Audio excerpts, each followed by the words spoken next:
This episode of SpectreSoundStudios is brought to you by Nail the Mix. Refine your mixing skills with world-class recording engineers for only $19.99 a month.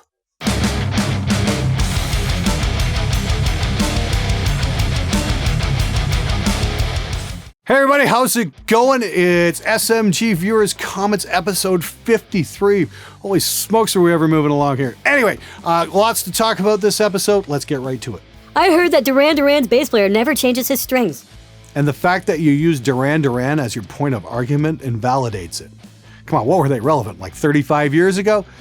In all seriousness though, if you show up to the studio and you can play like Duran Duran's bass player and you've got old strings, I'm not gonna complain.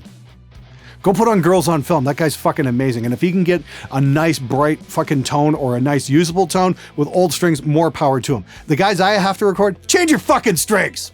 Glenn, are you Team Instinct, Team Valor, or Team Mystic? Hey man, whatever happened to the good old days when we just had to make up our mind between Team Edward and Team Jacob? Truthfully though, I've never actually played Pokemon. I think that's a Pokemon thing. I don't know.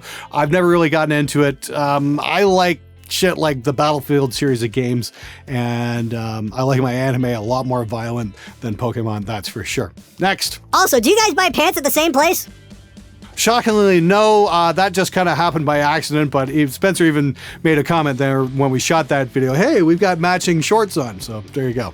What a ridiculously way to handle the situation. You guys can't compromise like adults and have to result to belittling his idea in front of thousands of strangers. That is some of the most childish crap I have ever seen. Obviously, he's never read his own English. P.S. Dude should shave the goatee off. Honestly, you'll look way better without it. Oh, you're upset because I belittled something. Obviously, you've never watched this channel before. The reason we made that video was to get a point across, and although we did get the point across, looks like the techno breakdown is still staying. What about live performances for those of us who can't afford expensive amps? SansAmp DI straight into the mixer? In that case, would you compress before the SansAmp? Thanks. Dude, SansAmp DI, I've used one of these since 2004. They're fucking fantastic. You want to use one of these live, your sound guy's probably going to thank you. These are great. I usually compress after the SansAmp, but that's just me. You can compress before. It really doesn't fucking matter. You know, try whatever works best for you. But a SansAmp at a gig's great. Just make sure whoever's going to be doing your monitors puts the bass guitar into the monitor so you'll actually be able to hear yourself at a gig. But yeah, a SansAmp is absolutely fantastic. You can also try out the 2 Notes La Bass or the Dark Glass B7K. They are all absolutely fantastic. I love DAIing bass through any of those units. They're just great. Hey guys, I just want to take a second here and talk about Nail the Mix. It is this amazing mixing tutorial system put together by Joey Sturgis, A.L. Levy, and Joel Wanasak. Anyway, what they do is they give you multi-tracks. They give you stems from a professionally recorded track, and they have a contest. All the members mix the song to the best of their abilities. The winner at the end of the month wins something really cool, like a set of studio monitors. And then one of the 3 guys will mix it down and show you exactly how they do it. And the video they'll make is several hours long, and they will take you through it step by step. Guitars, bass, drums, the whole deal, and show you how it all fits together.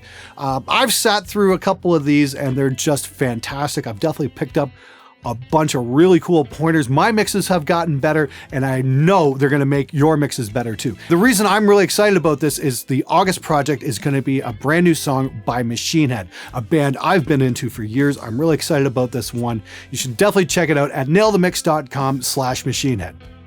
Okay, back to the show. You are so goddamn lame. Fuck. Oh, suck it up, Buttercup. I'm sorry you got called out because you hold the mic like an idiot. Stop saying you're an engineer. We know you'd like to be one, but you're not. You bought some gear and used that as an excuse to bitch about potential clients. If you weren't so negative, maybe more people would want to hire you, and you could get yourself a real studio maybe, and your opinion is valid while his isn't, because I'm awesome and he's fat. Okay, do that. Be awesome. I look forward to seeing you on stage at the Grammys next year. Go for it. 403, it really gets me that some people just don't want to pay for anything. It's the same when doing photo shoots for bands. Some of them don't even want to chuck you 20 pounds. They would rather get their mate to do it for free with their smartphone. Yep, nothing says I care about my band's career like your band photo's done with a fucking smartphone. Dude, I hear you, and it really doesn't matter what you do. I mean, like, if you're a web designer or you run a recording studio or you're a photographer or you're an artist, yeah, people don't want to pay you for creative shit, and it totally fucking sucks. But fortunately, there are good people out there who will pay for a quality product. It's worked out fairly well for me for the last 17 years. If you're a photographer, I hope it's going well for you as well. You're probably not going to make a lot of money doing band photos, though. Unfortunately, the big money for photographers is in weddings, because that's one of the very few places where people will spend money. Don't you remember the studio didn't want to record the Beatles? Whoever took that decision made the worst mistake in history. Well, it wasn't actually a studio, and the Beatles weren't looking for studio time. They were trying to sign a record deal, and yes, they did get turned down by a label, and that was one of the greatest mistakes in history. The video you were quoting was talking about a band trying to get free studio time and saying, "Oh, you'll be sorry when we're famous." This is without actually hearing the band. I mean, the thing about the Beatles is they had a huge buzz around them at the time, and they were doing, huge gigs at the Cavern Club and all that sort of thing. They were playing constantly, and yeah, there was something happening with that group. We don't even know who the fuck that band was that said, "You'll be sorry." So as far as I know, I'm going on the available information, which is probably what everyone else is too, and that they're nobody, and they're just too cheap to pay for a fucking recording. Hey Glenn, my wife and I are getting a house. We'll be able to have enough money left over to build a proper studio. So I wanted to ask what your opinion on what would be a good drum and control room size. In all honesty, get the biggest space you can possibly get your hands on. If you've got the room, build it, because believe me, you can never have too much space. I'm not exactly an expert when it comes to studio design. I'm working in a converted 2-car garage. It's like, it's fairly small and it's pretty cramped in here, but it gets the job done. But believe me, if I had the option for more space, I would have definitely went that way. So I'd recommend heading over to the John Sayre Studio Design Forum and talking to those guys there, because that's what they talk about, is building studios and whatnot. It is a wonderful resource full of fantastic information. The link will be in the description below.